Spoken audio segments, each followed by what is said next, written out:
Hello. All right, while we're waiting for people to come in, look at that dog. That's the Let Your Yoga Dance mascot, Nakota. Look at him, he's so cute. Feel free to move around until everybody gets in. If you're sitting, you might consider standing and just giving yourself a stretch. Drag your spirit down. Don't let nobody drag your spirit down. Remember we're walking up together. Don't let nobody turn you around.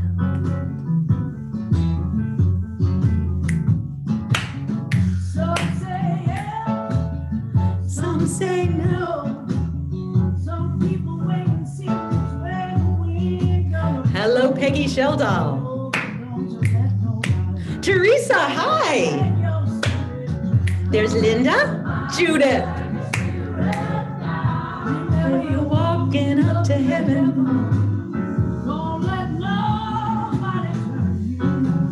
Oh, it's so good to see you all. Denise, mwah. Look at Nakota, look at that dog.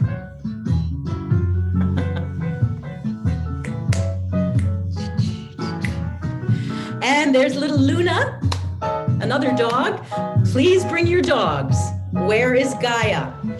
Where is Gaia? I want to see Gaia on the screen right now. All right, there's Gaia. Good dog. All right. All right, I think everybody's here.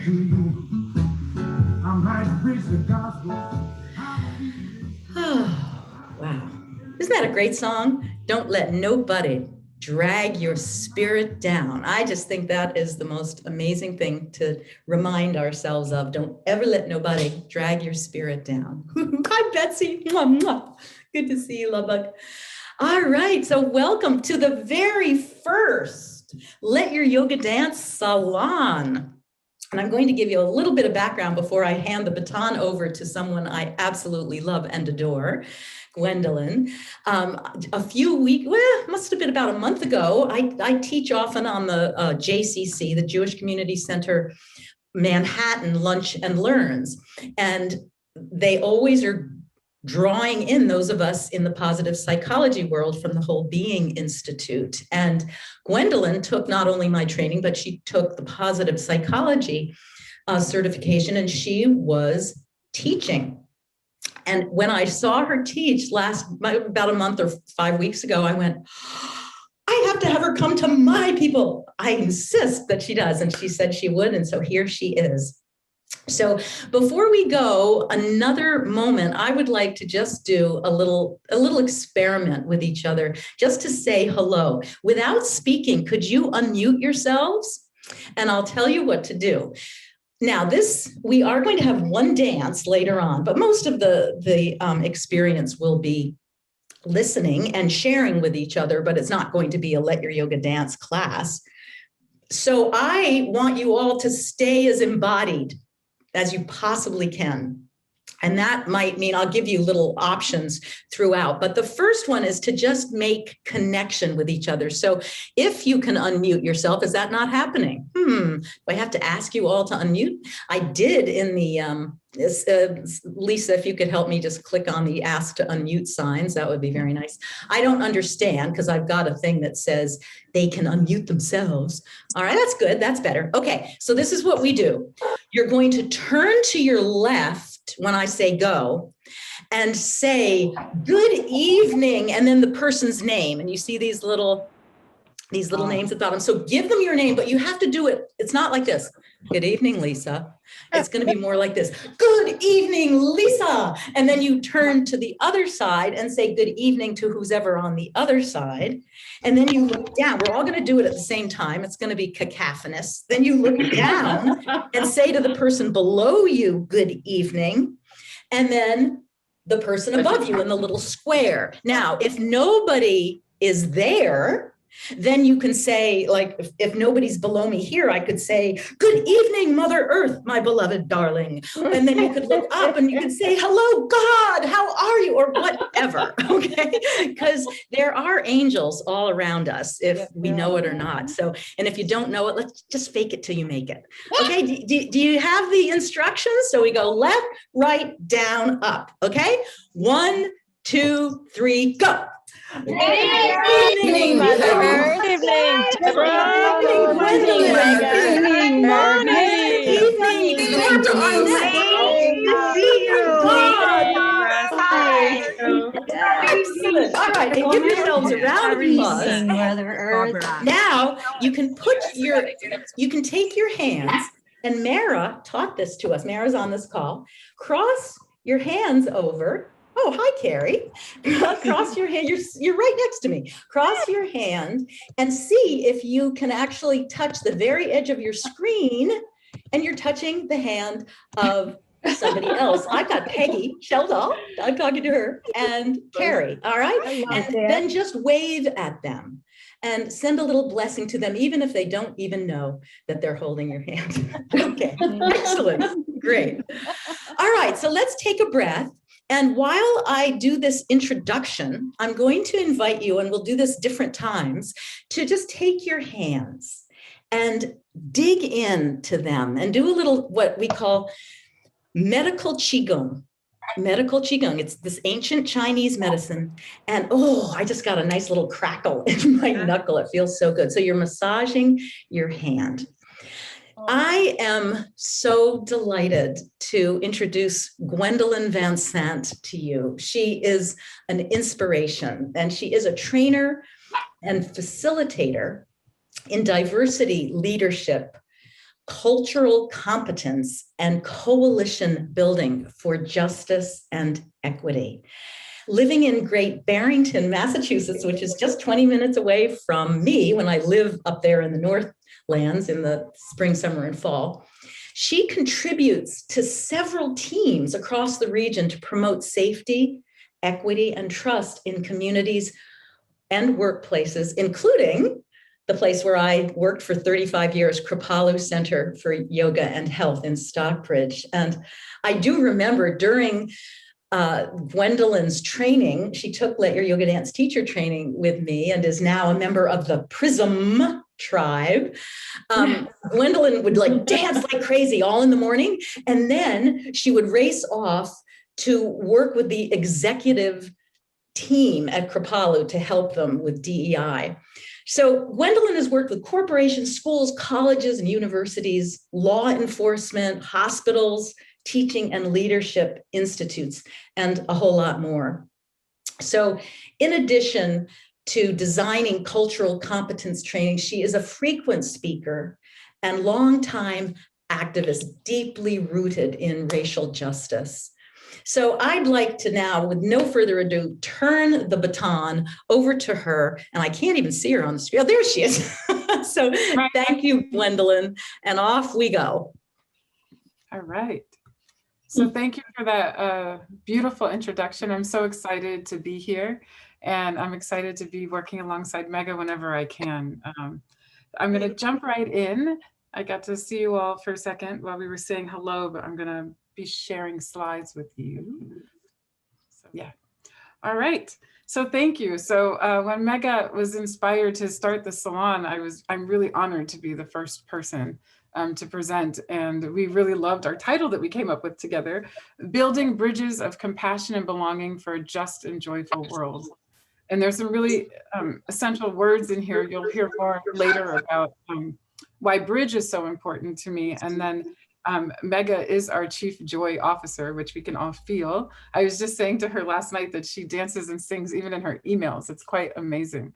And I'm forever grateful for Mega being one of my certificate in positive psychology teachers. And then my signing up for Let Your Yoga Dance was really pushing me to all of my edges, but Mega is the true inspiration in my life. So I want to thank you, Mega, and thank you for having me here today.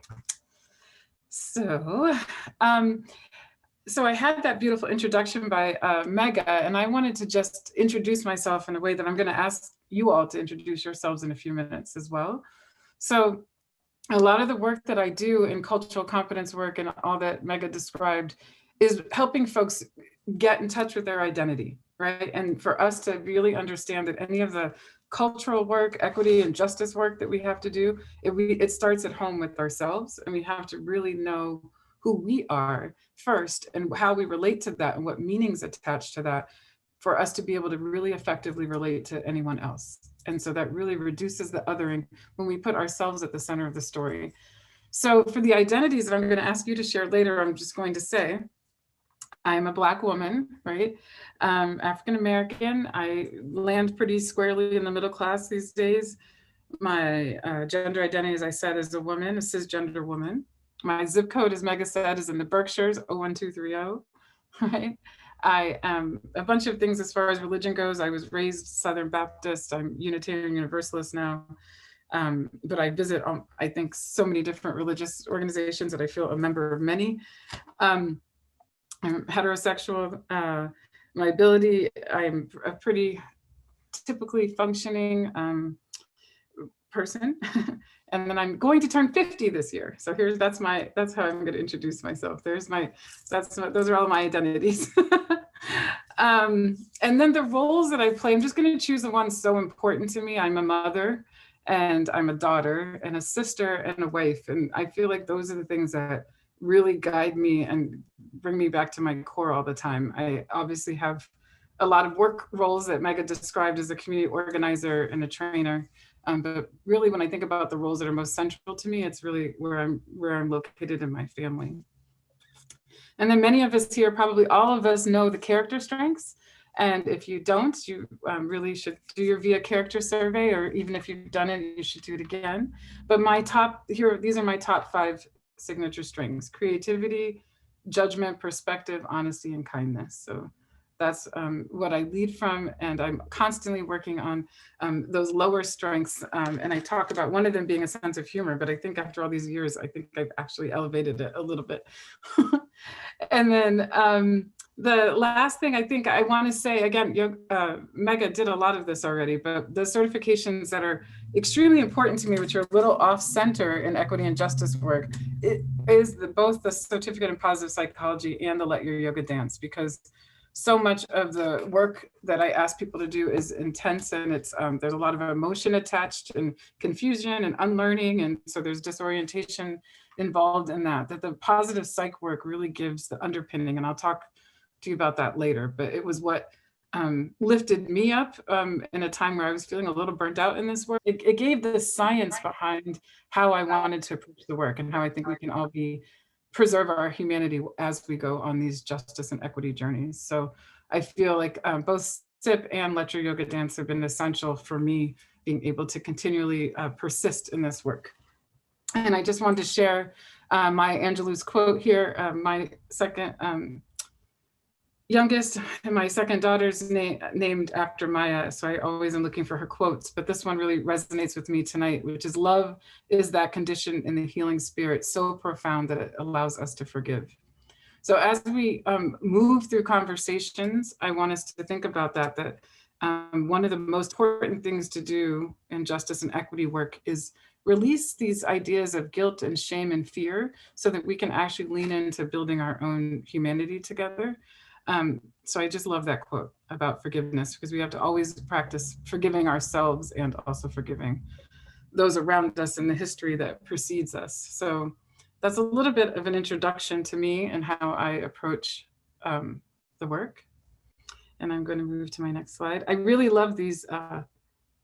These look like stones and eggs. I really like this image I found of character strengths. It's beautiful. So now, Mega's promised to keep us in the embodiment mode. So as I talk through these terms, before I ask you to introduce yourselves, I want us all to practice our body scan, or practice, Mega, what is it, Qigong you said? Medical Qigong, yeah. Medical, yeah. So practice this as we move through these, so that we notice when we think about these terms in our own identity, whether we get nervous. I did get nervous when I started saying, oh, am I really going to share all these identities up front? But this is how we're categorized in our society, and we have to be able to lean into these discussions in ways that are really authentic. So let's notice what happens in our body and let's soothe ourselves as we go through this, but I'm going to give some definitions around these terms. So race, you know, I said two things. I said I'm Black and I said I'm African American. Race, I want you to know in this, in our society, it's much less about individuals and it's much more about systems. And so I want people to walk away with thinking about that there's a system in our country that's existed since our founding that has been around to create whiteness. And so we often talk, when we talk about race, about Black and Indigenous and everybody else, but we don't actually talk about whiteness. And whiteness is what is the outcome of race. And so race is a social, historical, and political construct that creates whiteness. And in whiteness, you have access to entitlements, right? Whether it's safety, whether it's wealth, whether it's trust, you know, but whiteness is that ticket, right? And how we know that it's a construct is because it's legislated. Since in all of our history, there are policies and legislation around what people that would be identified not as white would have access to or not. And there's a lot of research you can do. Feel free to reach out to us later for books and names and titles, but there's a whole series of books called How the Jews Became White, How the Irish Became White, How the Italians Became White. Because at all times, one of those groups were at the bottom of the poll, but whiteness continues to prevail. Right now, we're watching the system replicate itself again, because that's what systems do. They're meant to replicate themselves unless we really intentionally disrupt them. So when we're thinking about race and noticing the construct of whiteness, notice how, as we move towards 2040, where white folks were going to be in the minority in our country, what's happening to the Latino population and how access is shifting and how we have to report on COVID numbers and how you can just watch the system beginning to replicate itself. So it's just really interesting to think of race as a construct, right? Ethnicity, this is where I like to know where your grandparents came from. You know, I like to be thinking about where do we root from? Where is our heritage? Where's that biology landing? Where's that geography landing for us? And so oftentimes I ask people to share their grandparents or great-grandparents' heritage, because that's our ethnicity. Oftentimes that ethnicity, again, was lost to this construct of race. Class. So when we talk about class, there's so many different categories in class, but we're taught really to think about poor, middle class, and wealthy. There's actually a lot more in there. But just even if you notice those classes like poor or working class, or, you know, working poor, middle class, or wealthy, or the owning class, we have a lot of meaning attached to each of those. And oftentimes we start saying, oh, am I going to say that? Or is this a safe thing to say in this group? Or does that really define me? So we have all this meaning attached, right, to this. And then gender identity. So this is one, I didn't just say gender, because gender, like race, is a social construct. Gender is what society tells us we're supposed to do, right? Whether we fulfill traditional gender roles, what color clothes we should be wearing, and how many bows should be in our hair, right? All those different things. Like that's all what gender does, right? It just kind of gives you this script for who you're supposed to be, loosely attached to your biology. But gender identity is how an individual identifies. And this is where the conversation comes in with the pronouns of identifying yourself as she or her, if you identify as a woman, or he or him, or they or them, if you're non-binary. So this is really important to begin to think about your gender identity. And when I say I'm cisgender female, it's because I was assigned female as my sex at birth, and I agree with that as a construct that fits me, but that doesn't fit for everyone. Zip code. So again, you understood the Berkshires, Mississippi, right? Texas and Florida. That's where the four of us, we were talking before we got started, that's where we are. So we have meanings attached to our zip codes and geography too. Religion, this is one where we can see in our country, the Christian calendar is what governs our holidays and our workplace calendars. So again, we get to see what that's like. Sexual orientation, right? That's who you're attracted to, and that can change over time. We often think we're one way and that's the way we're supposed to be, and it's normally the way we read about it in fairy tales, but that's not it. and that can change over time. And who you're romantically and emotionally attached to can change over time. And then ability status. So we can talk about folks living with disabilities. I actually really think the first time I met Mega, she was doing a class that my daughter who lives with autism took in one of the schools. I think it was a long, long time ago, but I think that I love Mega's class that's really focused on populations that are differently abled. And it's really important to be able to think about that, right? Like, are you physically mobile? What is your mental and emotional state, and how that gives you access and doesn't give you access? And then our age. And of course, we relate differently to that. I know that my kids consider me old, right? My kid, and turning 50. And I'm like, I'm 50 years young and I'm excited. I've been waiting to be 50 for like 15 years. So I'm very excited about it. But,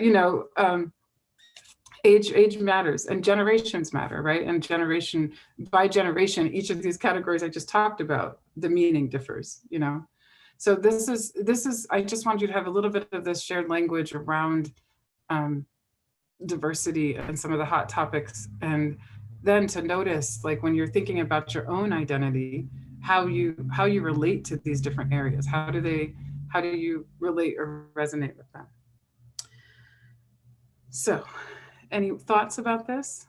Did anybody feel any tension settle in, or any places where they needed to take a deep breath? Anyone want to share? Please feel free to open your mic and share if you noticed any shifts in your body or your energy. Well, I'll share, Gwendolyn. It's so interesting about age. As working at Kripalu, I noticed that as every year went by, I felt older and older, and it seemed like it was much more interesting for people there to be with young teachers. It drove me nuts. And the positive psychologist Ellen Langer did this study about turning back time, and that if we pretend we're younger, we actually can we can actually become younger in a way. And so I'm in a little bit of a quandary going, well, I should be very proud of my age, but wait a minute, maybe I should just say I'm 10 years younger and then I'll be younger. That's my little quandary about age. Thank you. Any of these other categories stand out to someone, or you noticed a shift in your energy, or you have questions or reactions to? I was thinking about with race, just hearing about the whiteness and the entitlement. So that gave me pause. I mean, it was a realization, but it was a pause to think about that and to realize that it's really true. Yeah, thank you. I mean, oftentimes we hear the word privilege, right? And privilege is really, by definition, it's earned or unearned benefits that give you access, right, to these. And so I use the word entitlement tonight, but thank you for sharing that. And it is the one that makes people, I think, the most uncomfortable, especially after our 2020 that we had. But it is one that we have to lean into, being able to define whiteness. And thank you for sharing that. I just wanted to speak to what you talked about, categories shifting. I identified as a straight woman for much of my life until I came out. And so I also, in terms of discrimination, got to be my own test case and see how, even though I'm completely the same person, joyful, lively, silly, etc., when I switched categories to some people, I became, dangerous around children. And so, my very attempts to get, because I'm the child magnet, and I travel with Fisher-Price toys in my backpack, but to see how I was responded to differently when I was in a setting where I was read as lesbian or gay, and it was sort of like, so to have the ability to have both identities in the same life and see how it's read differently has been really helped my work on oppression. Thank you for sharing. But yeah, I can definitely feel something in my body going through just about all these categories, because it either affects me directly or other people that are very close to me.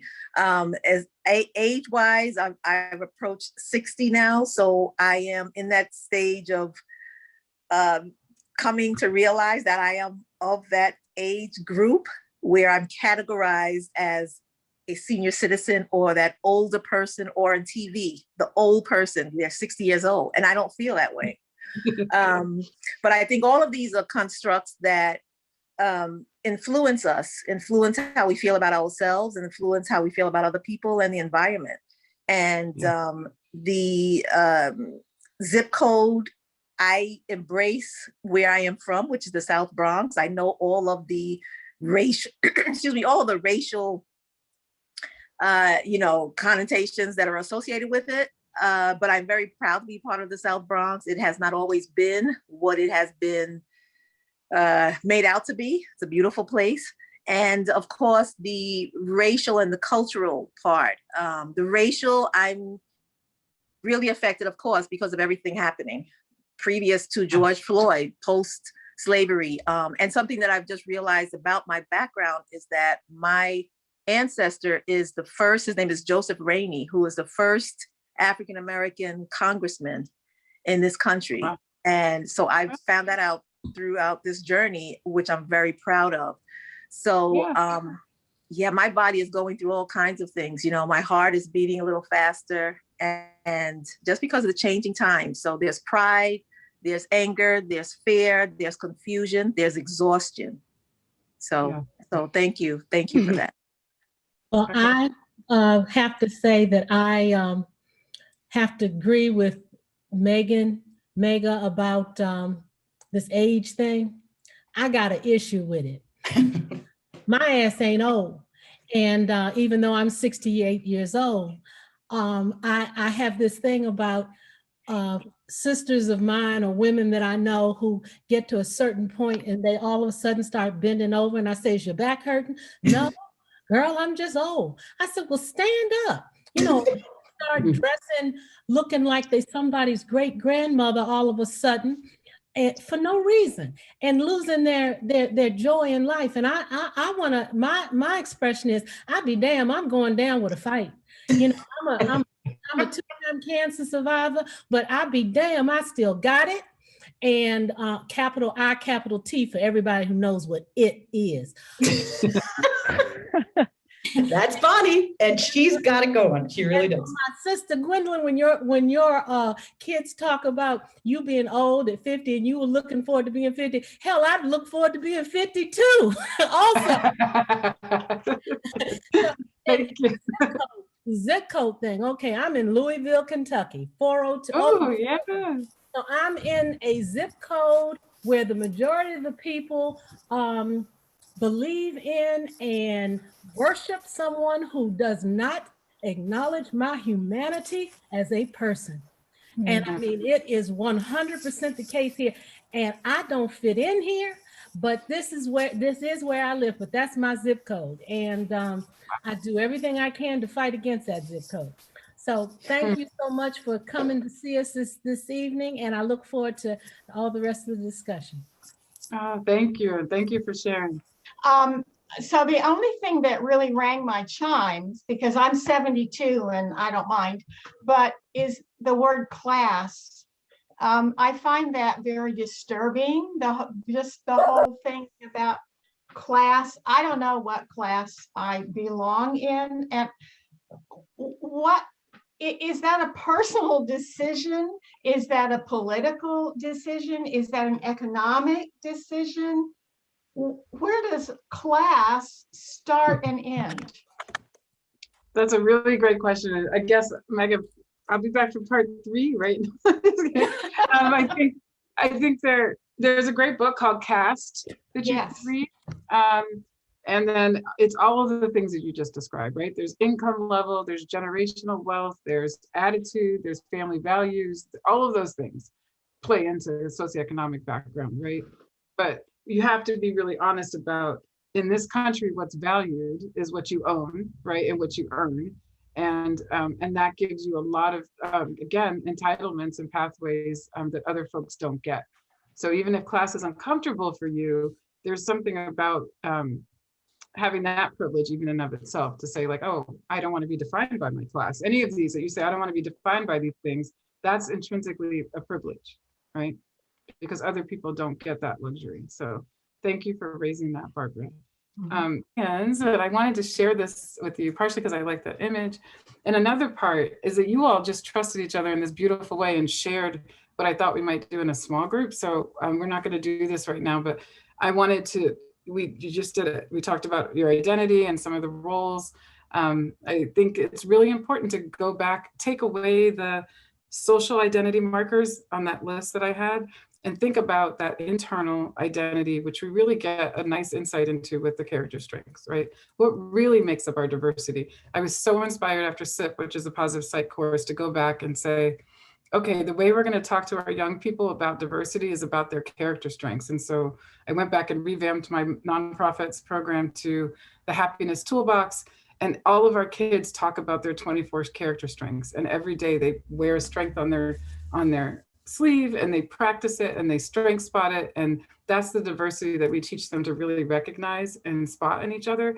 And then we talk about all the external diversities that get put upon us and our families. But it's been, I mean, it's just great to see. Now it's several years of children that have this language around character strengths and understanding that as a diversity that comes from within and that unites us across the globe. Gwendolyn, could I just pause for a second? And could you just describe character strengths a little more strongly? Because there are some people on this group who have not really focused on the character strengths before, and I'd love to just catch them up a little. So character strengths is, and it came out of positive psychology research. And basically, if you, anywhere in the world, we can find that our inner traits are shared globally. And we have 24 character strengths that we share. It's been studied, I think, by Harvard and Dr. Marty Seligman and many folks. And that's basically it, that no matter where you go in the globe, we have inner strengths. They're into 6 categories. I don't know if I'll get them all, but wisdom and transcendence and justice. And there's a few other categories. And then each of the 24 strengths are in those. And again, it's just what our makeup is. If you go to viacharacter.org, maybe you can take that quiz, and you can have your children take it if you're like me, and all your people that you work with, because it's just really interesting. And I don't know, I didn't do it so much justice, but a little bit, that you understand that we all have these 24 character strengths that are shared globally. And to me, it's the best way to think about diversity, and it's about it's what makes up our character. So that's it. So this is a conversation maybe you could do for homework. Go home and ask people these questions. What identities are important to them? What roles are important to them they hold in life? You can share your character strengths. I loved how so many of you resonated with the conversation around the zip code. Grandparents' heritage or great-grandparents' heritage. It's very important. It gives us a different view on who we are in the US. And then I love thinking about values and what values people hold. So generally, if we ask people what their personal mantra is and their personal hero, you get a good insight into individuals. And so oftentimes in training, we spend time doing this because it helps people come alive and gets them thinking about themselves and looking inward. This is the next thing I wanted to do with you all now. And I think if you could just kind of sit back in your chair, and I'm going to ask you to think about just how we can develop empathy. And so the first thing I want you to do when you sit back is to think about this. We just talked about identity, and in that's a pathway to understanding culture. But when we're thinking about the culture that we're in, I want you to think about it like the water that we're swimming in, right? We don't always know how to describe the culture we're in. But some of you started saying, oh, I'm in Kentucky. Oh, I'm in, these different parts of the country. And we begin to know that we have associations with that. But what I want you to do right now is to sit down, and we're going to imagine that we're going to a place that we've never been before and that we don't know that we belong. And this is a pathway to thinking about empathy. So if you just close your eyes and think about a time when you've traveled somewhere where you didn't speak the language or know the culture. And if you haven't had that experience, then think about just being in a scenario where no one looks like you or speaks the language that you speak. But think about that, and think about what that would feel like to be in a place where no one understands you or reflects you. When you look, you don't see anyone that looks like you. And come up with some of the feelings attached to that.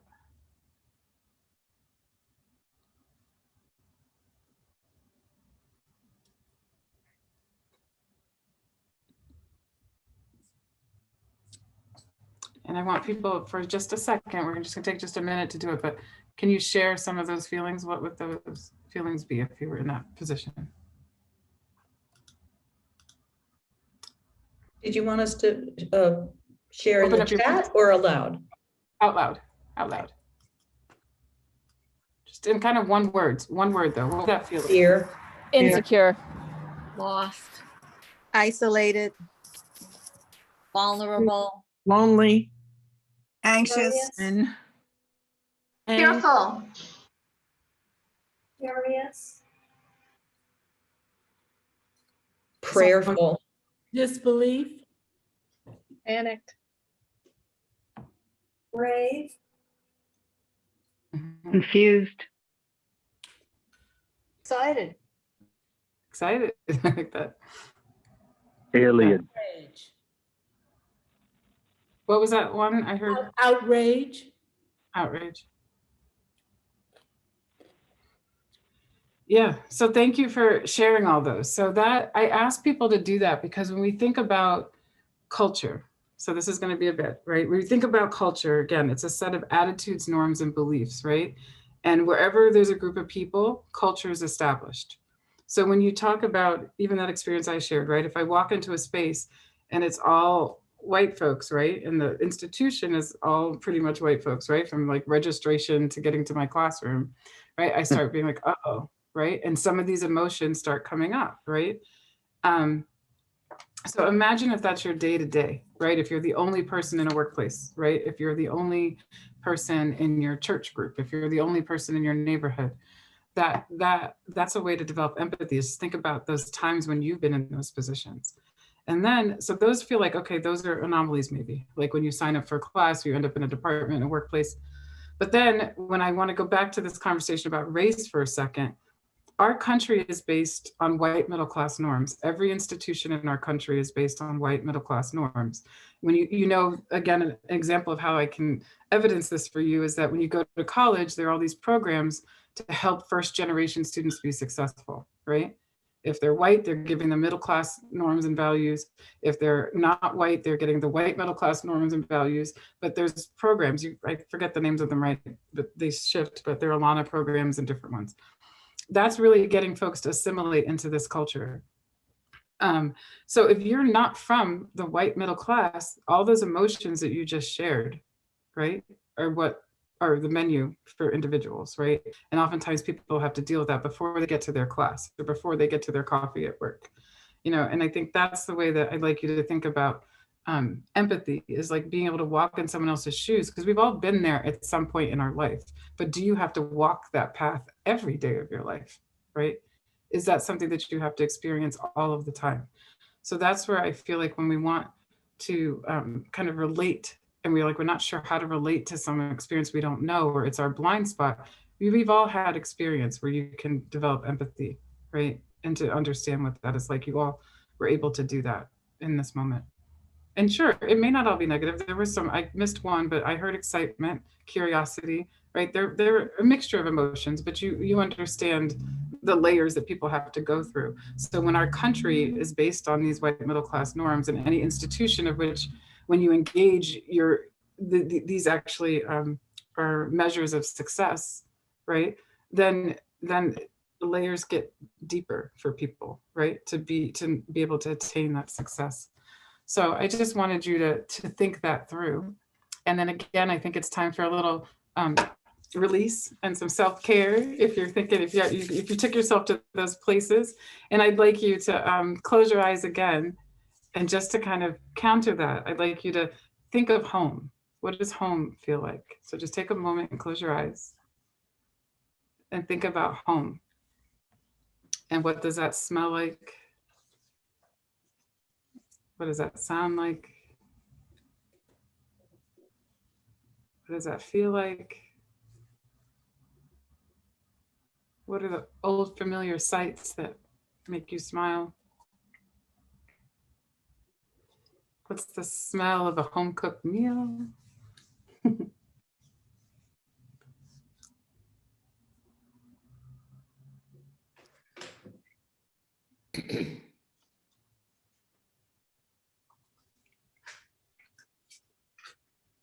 give me some feelings now when you're thinking about home. Security. Peaceful. Safe. Laughter. Happiness. Agape love. Thank you. Comfortable. The smell of my balsam fir candle. Nurturing. Mhm. Okay. So I think you can see the difference, right? When we think about this. And so it's hard for people that constantly get a feeling like they're on the outside or they're constantly othered, right? It's hard to feel those feelings that we just described. So when we're talking about all these big societal issues, right? Justice and equity, and we're trying to think about how to build bridges of empathy, this is how, right? Just think about this experience right here. Think about what it's like to feel on the outside, to not have the tools you need, to be judged, not know where you can get what you need. And then think about when you're home and the security of home base, whatever home is to you, right? But the security and the safety in that. And that's what I like to start people with, because I'm being a little gentle here. You know, sometimes I just go right in. So I'll use the terms, right? When I talk about culture, I said rooted in white middle class norms, right? So along with that comes the entitlement I brought up earlier, or the privilege I brought up earlier.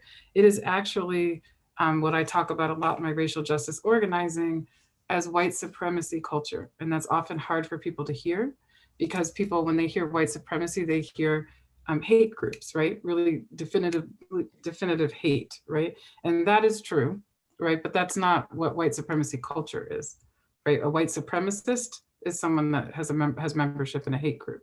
But people that are participating in part of white supremacy culture is just folks that adhere to white middle class norms as the beacon for attainment or the measure of success, right? And so we have to begin to identify the characteristics of that culture so that we can create a culture that's more inclusive and more conducive to people being able to integrate and be their full selves, right? So when we look around and you see people like us, then we think, how is somebody else going to be successful in this space? And so I hope this was helpful today. I wanted to kind of walk through what we promised about giving sort of this idea of building bridges of compassion and empathy. And I wanted to remind you that what carries me through talking through conversations like this is all that I've learned with Mega. I've learned it in the Certificate of Positive Psych course for a year. And then again, when I went back for the 2 parts of the Let Your Yoga Dance. But that's really where I literally started being aware of what was going on in my body and how important it was to move through this work with embodiment, with breath, with mindfulness, right? With movement. It's so crucial. So when we are getting into these spaces or we feel tense, you know, we have those tools of the breath, right? We have, I keep not getting the term right that Mega just had us doing with our hands and our ears, but we have that tool, we have yoga dancing, but it's really important to move through this work physically as well as talking like we've been doing tonight. And then what I learned about the happiness, movement, I made fun of it before I ended up in the SIP class, but the happiness movement is really about fulfillment, right? It's about really being content and really being able to fill ourselves up. I learned a lot about authentic leadership, that I can only really be myself and lead from my own truth. And I was inspired to start really digging into that after my SIP program. And the growth mindset. So I'm going to say this. I know that we're in a mixed group, which I'm very thrilled to have this evening. And all of us are going to make mistakes in justice and equity work and justice equity conversations. I think we need to lean into those mistakes, embrace them. What Tal Ben-Jahar kept saying is permission to be human, as long as we learn from those mistakes and shift our behavior as we move forward, right? So just really embracing resilience and the growth mindset through any equity and justice work that you engage in, any conversations that you engage in. We won't get it right. We're undoing legacy, generational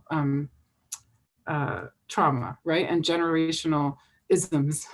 So we can't get it all right in an instant with intention. We have to really practice. I talk a lot about grit and the deliberate practice of justice work. You have to keep at it, right? You're going to make mistakes. You're going to feel uncomfortable. You're going to say the wrong thing. You're going to be extremely frustrated with that relative that's saying horrific things. But you need to like, breathe and move through it and find those bridges of compassion and empathy. And the last thing I'm going to say is the appreciative inquiry is so important. So I have been blessed to have the opportunity to work with folks that voted very differently from me in 2016. And I had to learn and practice what I preached about how do we talk to people that think differently than us, right? That possibly are posing threats to my non-binary child or my child living with autism, right? Or my own, you know, self as a woman, right? Like, how do I relate to these people? And so the practice of asking the questions that we want answers to instead of focusing on the ones that are going to take us nowhere is really important, right? And I've applied the AI work to coaching and really have developed some of my strongest relationships with folks that voted extremely differently than me. And so it can be done, right? Some of the most trusted work relationships, you have to find shared vision and shared values, and you have to release judgment and actually release judgment on yourself as much as the other person. Because a lot of times what we don't like about folks is just a mirror of what we need to work on ourselves, right? Or what we're afraid to face. And so I really can't say enough about almost anything I ever touched in the positive psych journey supports all of this work and having it happen in meaningful ways. With let your yoga dance at the forefront of it. So I wanted to see if there were any questions before I had lots of content, but Magga released me from feeling like I had to get through it all by saying she'd have me back. But yes. I want to see if there are any questions before I close up, because I do want to do a dance with Magga to close us out, but I wanted to see if there's any burning question or response. I want to share this last slide because I wanted to give this to you as like, this is how you move forward in these kinds of conversations, right? You have this analysis here. And on the internal level, what you want to do is think about what are your biases? What are your blind spots?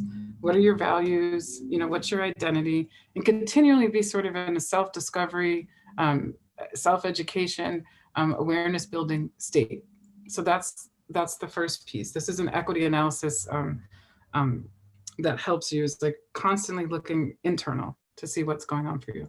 Interpersonally, those relationships, like I was just saying, any relationships you have, interracial, interreligious, any kind of cross-cultural relationship you have, don't make any assumptions that because you have that relationship, a joke's okay, or you're good, you haven't misstepped or caused any harm. Check in with these folks, ask the questions, have the conversations. I guarantee you they'll be meaningful. And build relationships. If you don't have relationships that are cross-cultural, go out and start making them. Your life will be more enriched. And Magga will tell you that it's never too late. I feel like there's a reunion with her old high school friends who are here tonight, right? So build those relationships, right? They're always there for us to build. And then culturally, pay attention. I brought up white supremacy culture. I brought up know the water you're swimming in that's around you. Become aware of the norms and the attitudes and beliefs around you. Put some texture to them so you can engage with them, so you can help other people feel a sense of welcoming and belonging. But you have to begin to identify the culture you're in to be able to create that welcoming and belonging. And systemically, those of you that are activists here, which I feel like we're all activists, get behind some legislation, go to a school committee meeting, go to a city council meeting, go to a town meeting, ask questions, start asking questions about equity, be curious, right? To be active. Our society is ours for the making, right? We don't have to take things for granted as they are. And so just really become aware of the policies and practices that keep oppression or inequities in place, because all of us can activate on some level. So I think this is really important. And this is an analysis that guides me through all of the work that I do and what I offer to other people. So that's what I want to leave you with, is advice. And just remember, Cornel West says, justice is what love looks like in public. And I just believe strongly that justice work is love in action. So I wanted to leave you with that. And yeah, I think, Mega, I went a little over, but yeah, this was just a little bit of advice. I wanted you to take time to learn and develop your historical literacy and your cultural literacy. Value experiences and perspectives of others with some time and really focused intention and attention. Nurture your cross-cultural relationships, as I just said, and lean into your discomfort, using all of our positive psych tools and skills and yoga, dance, and everything that unites us here. Like, use those to help you lean into the discomfort and move through the discomfort. And I wanted to take this opportunity to talk to you about the work I've been up to for the last 13 years. I co-founded a nonprofit, Bridge, that does a lot of racial justice organizing, the Happiness Toolbox program I told you about. We do immigrant advocacy, and we do training across the sectors like Mega talked about. And so any support that you can give to my nonprofit or the nonprofits, because you all live in different places, look for the bridges in your area as well and support them. Support them with the work, with your time, with amplifying them on social media, with donations. There's so many ways that you can support the work. And so use the resources that you have at your fingertips. Use your influence for positive social impact, because that's the only way we're going to make changes, if we all get involved within our sphere of influence. So, and I want you all to know that your donation tonight is going to Bridge. Thank you.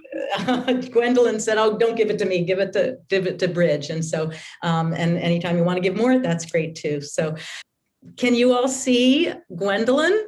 I'd like you to actually make a gesture with your hands. I mean, it could be like this, it could be like this, whatever feels good for you as a thank you, because I've certainly been incredibly inspired, and I knew this was going to happen.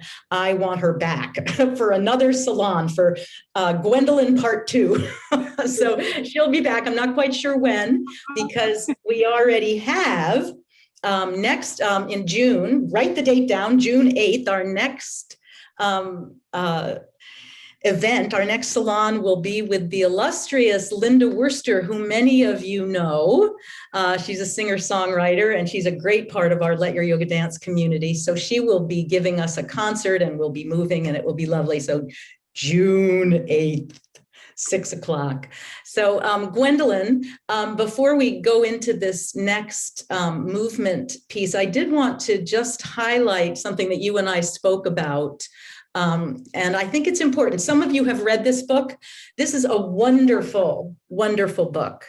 My Grandmother's Hands by Resmaa Menakem, author of the little subset is Racialized Trauma and the Pathway to Mending Our Hearts and Bodies. And he's particularly talking about Black bodies, white bodies, and public safety professional bodies. And I love him for many reasons. And I think the best reason for me is that he's so embodied. And, you know, I wrote my book with all kinds of things that you could download and work in your body. So you're reading it with the body. He does this as well. And he says how, you know, we have to heal. We can only heal through the body. And one of the things he does is hum. So for the next 45 seconds, I'm going to ask you to hum, and nobody can hear you. You're just going to take a deep breath in, hum, and just keep doing that over and over. It's an incredible intervention for your brain. So just keep on doing this, keep humming. I'll put myself on mute too, so you can't hear me humming.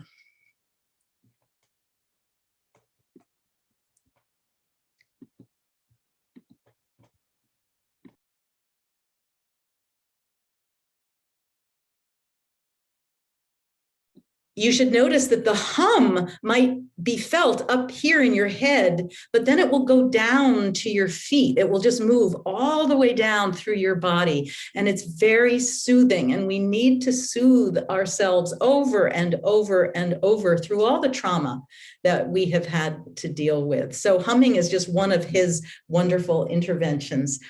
And Gwendolyn, Love You Like a Love Song. This song that we're ending with is, I think it's perfect. It's perfect for Gwendolyn and her multicultural bridge. She created this beautiful nonprofit, and I'd like to send her off with this song. So it goes like this. And you all know the song, so feel free to sing it. So it goes like this. Love can build a bridge, and make your little heart mudra. This is a little yoga mudra. So love can build a bridge. And then reach out to the screen and look at everybody there. You can see some people, not just me, between your heart and mine. So one hand is out to everybody and the other is to your heart. Let's try it again. Love can build a bridge between your heart and mine. Love can build a bridge. Don't you think it's time? Don't you think it's time? All right, so there's many of us who know each other here, but some of us are brand new friends. So when we actually start to look into the gallery, perhaps reach your hands out to a whole new friend, and you may never speak with them ever again, but we have this bridge together, and I call this a dance prayer. All right, so we'll start with me on spotlight, and then I will go away and we'll all be together. So you can sit, you can stand, do what works for you. And Gwendolyn, Love Bug, this is for you and for your multicultural bridge in honor of you and all you've given us tonight. All right, so take a nice deep breath in. Gladly walk across the desert with no shoes on my feet, to share with you the last bite of bread I had to eat. I would swim out to save you in your sea of dreams. When all your hopes are sinking, let me show you. Here we go. Love can build a bridge between your heart and mine. Love can build a bridge. Don't you think it's time? Don't you think it's time? All right, now reach your hands towards someone. Just reach out like you're holding hands, and then bring your hands back to your heart. All right, a little Qigong movement. So reach out.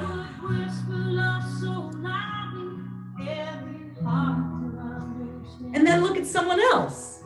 Love and only love can join the tribes of man. I would give my heart's desire so that you might see. First step is to realize that it all begins with Now start to sing. love can build a bridge between your heart and mine. Love can build a bridge. Don't you think it's time? Don't you think it's time? Now I'm going to teach you a little grand chain as if we were in a square dance. So reach one arm, cross to someone new, and then take your other arm and cross to someone else, and start to move your feet around. And we're doing a little square dance together, holding hands. See if you can get everybody on this screen. Build a bridge.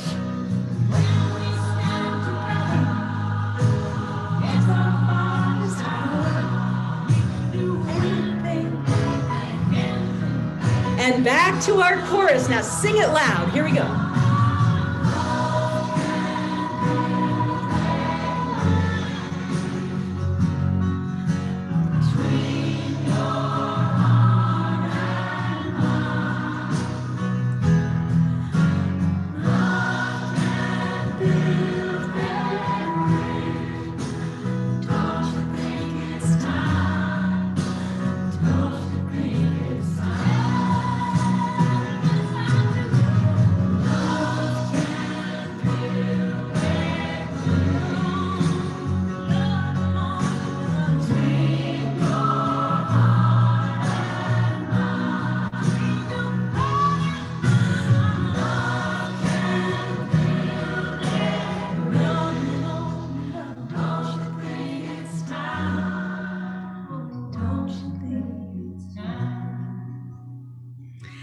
And then as the song ends, just look around at every beautiful soul, every beautiful heart in this group that came on tonight. And you might make a little heart mudra, and you might even look through the eyes of love.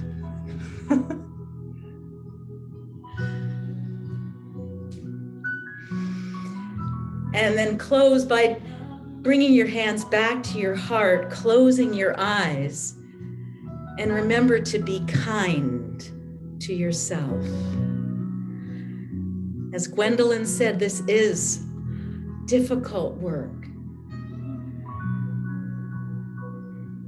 but we can always send blessings to ourselves and one another. May we be happy. May we be peaceful. May we live in empathy and compassion. May we be free from suffering. Just take one more deep breath and 30 seconds of silence.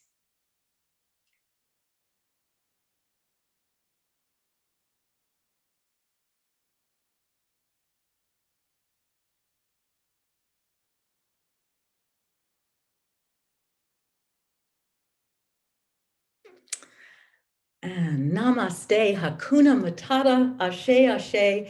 Gwendolyn, as we always say in Let Your Yoga Dance, love you like a love song. Love you. Thank you. Love you. Thank you so much for coming.